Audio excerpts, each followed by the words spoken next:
Hello student, today I am going through some of the modern business law case studies. Here is our first case.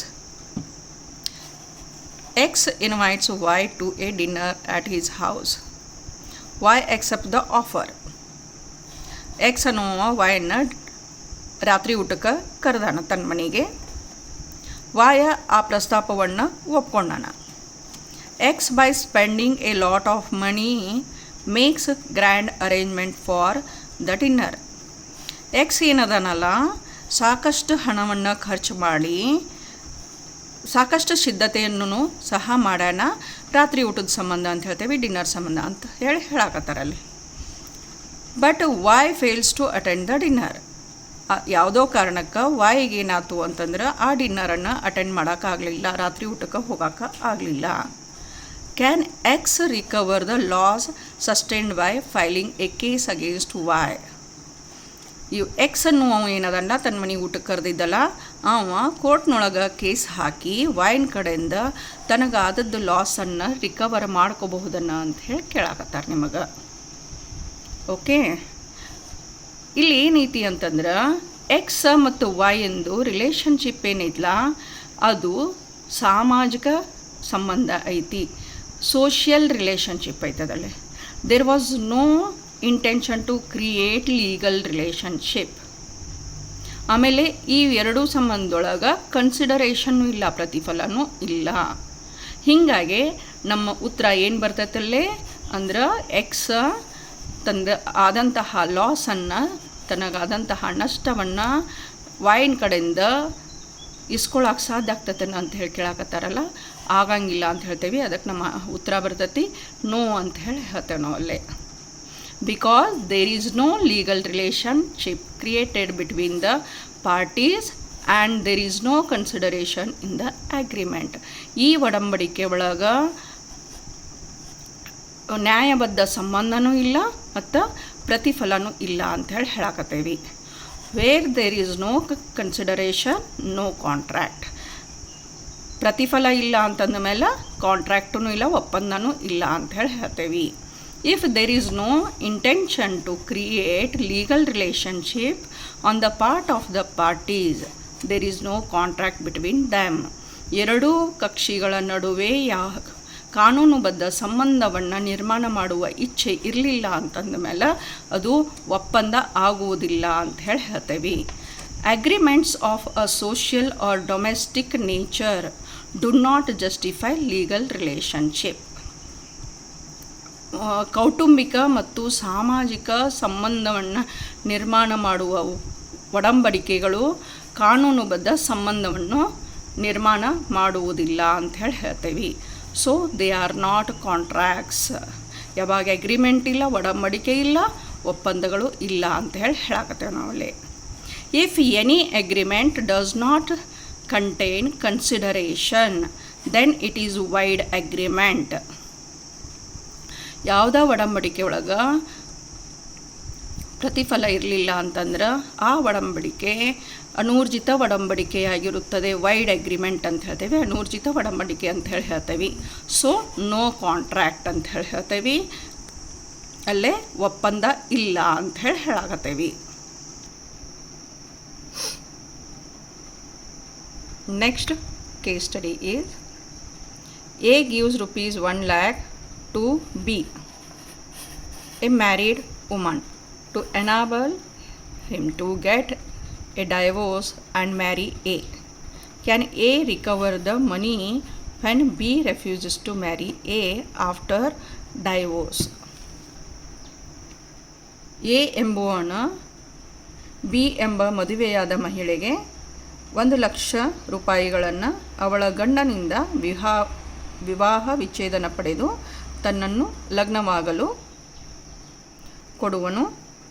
B ಮಹಿಳೆಯು ವಿಚ್ಛೇದನ ಪಡೆದ ನಂತರ ಎನನ್ನು ಮದುವೆಯಾಗಲು ನಿರಾಕರಿಸುತ್ತಾಳೆ. ಈಗ A ತನ್ನ ಹಣವನ್ನು ಮರು ವಸೂಲಿ ಮಾಡಬಹುದೇ ಅಂತ ಹೇಳಿ ಕೇಳ್ಯಾರ ಅವರಲ್ಲಿ. ಓಕೆ, ಇಲ್ಲೇ ಉತ್ತರ ಬರ್ತೈತಿ ಇಲ್ಲ ಅಂಥೇಳಿ ನೋ ಅಂತ ಹೇಳಿ ಬರ್ತೈತಿ. ಯಾಕಂತಂದ್ರೆ ಈ ಒಡಂಬಡಿಕೆ ಏನೈತಲ್ಲ ಅದು ಇಮ್ಮಾರಲ್ ಇನ್ ನೇಚರ್ ಅಂತ ಹೇಳ್ತೇವೆ, ಅನೈತಿಕವಾಗೈತಿ ಅಂತ ಹೇಳಾಕತ್ತೇವೆ ನಾವಲ್ಲೇ. ಅದು ಸಮಾಜದ ಒಂದು ಪದ್ಧತಿಯ ವಿರುದ್ಧವಾದಂತಹ ಒಡಂಬಡಿಕೆ ಅಂತ ಹೇಳಾಕತ್ತೇವೆ. ಅದಕ್ಕೆ ಆನ್ಸರ್ ನಮ್ದು ಏನು ಬರ್ತೈತಿ? ನೋ ಅಂತ ಹೇಳ್ತೇವೆ. A cannot recover the amount from B because it is an agreement which is immoral in nature. ಅದು ಅನೈತಿಕವಾದಂತಹ ಒಂದು ಒಡಂಬಡಿಕೆ ಐತಿ ಅಂತ ಹೇಳ್ತೇವೆ. ಅದಕ್ಕೆ ಬಿ ಅನ್ನುವ ಏನೈತಲ್ಲ ಹಣವನ್ನು ಮರಳಿ ಪಡೆಯಲು ಸಾಧ್ಯವಾಗುವುದಿಲ್ಲ ಅಂತ ಹೇಳಾಕತ್ತೇವೆ. And hence it is void being opposed to public policy, ಸಾರ್ವಜನಿಕ ಹಿತಾಸಕ್ತಿಗೆ ವಿರುದ್ಧವಾದಂತಹ ಒಂದು ಒಡಂಬಡಿಕೆ ಐತಿ. ಹೀಗಾಗಿ ಅನೂರ್ಜಿತ ಒಡಂಬಡಿಕೆ ಐತಿ ಅಂತ ಹೇಳ್ತೇವೆ. An agreement in contemplation of divorce is wide. In Bhiveji versus Nandanagar case, married woman was given money to enable her to obtain divorce from her husband and then to marry the lender. Held the agreement was immoral and the lender couldn't recover the money.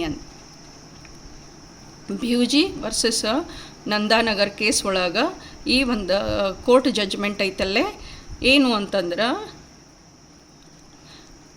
ಹಣವನ್ನು ಕೊಟ್ಟಂತಹ ವ್ಯಕ್ತಿಯೊಂದಿಗೆ ಆ ಮಹಿಳೆ ಮದುವೆ ಆಗುವುದಿಲ್ಲ ಅಂತ ಹೇಳಿ ನಿರಾಕರಿಸಿದ ನಂತರ ಆ ವ್ಯಕ್ತಿ ಆ ಮಹಿಳೆಯಿಂದ ಹಣವನ್ನು ಮರಳಿ ಪಡೆಯೋಕ್ಕೆ ಆಗಂಗಿಲ್ಲ ಅಂತ ಹೇಳ್ತಾರಲ್ಲೇ.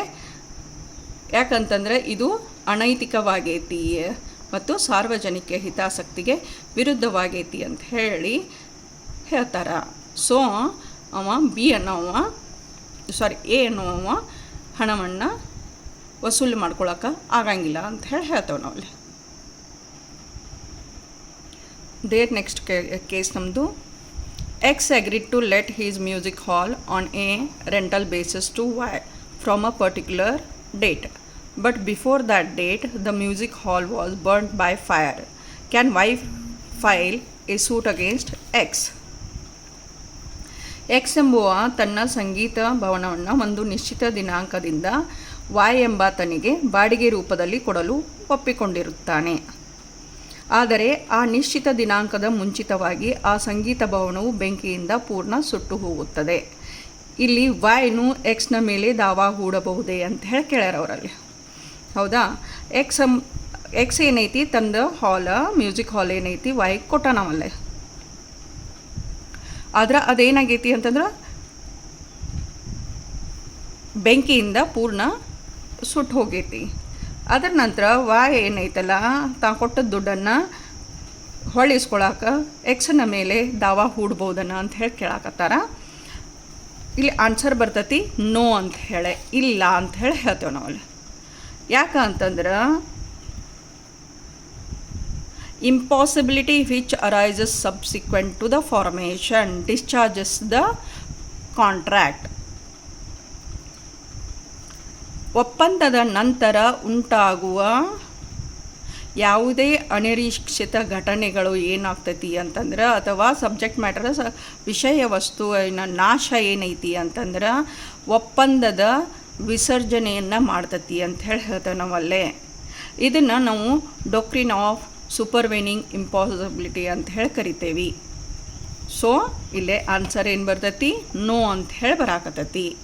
Y can not file a suit against X because the case of contract covered under doctrine of supervening impossibility, that is the destruction of subject matter before the performance of obligation. ಅವರು ಎರಡೂ ಪಕ್ಷಗಳ ಒಂದು intention ಏನೈತಿ ಅಥವಾ ಇಚ್ಛೆ ಏನೈತಿ ಅಂತಂದರೆ ಇಲ್ಲೇ ಸರಿನ ಐತಿ, ಒಪ್ಪಂದವನ್ನು ಪೂರ್ಣಗೊಳಿಸ್ಬೇಕಂತನ ಐತಿ. ಆದರೆ ಏನಾಯ್ತು, ಸಬ್ಜೆಕ್ಟ್ ಮ್ಯಾಟರ್ನ ನಾಶ ಆಗಿ ಹೋಗೈತಲ್ಲೇ. ಅಂದ ಹೊತ್ನಾಗ ಇಲ್ಲೇ ಎರಡೂ ಪಾರ್ಟಿದು ಏನೂ ತಪ್ಪಿಲ್ಲ. ಅವರು ತಮ್ಮ ಜವಾಬ್ದಾರಿಯಿಂದ ಮುಕ್ತಿಯನ್ನು ಹೊಂತಾರ ಬೈ ಸೂಪರ್ವೇನಿಂಗ್ ಇಂಪಾಸಿಬಿಲಿಟಿ ಅಂತ ಹೇಳ್ತೇವೆ, ನಂತರದ ಅಸಾಧ್ಯತೆಯಿಂದ ಅಂತ ಹೇಳ್ತೇವೆ.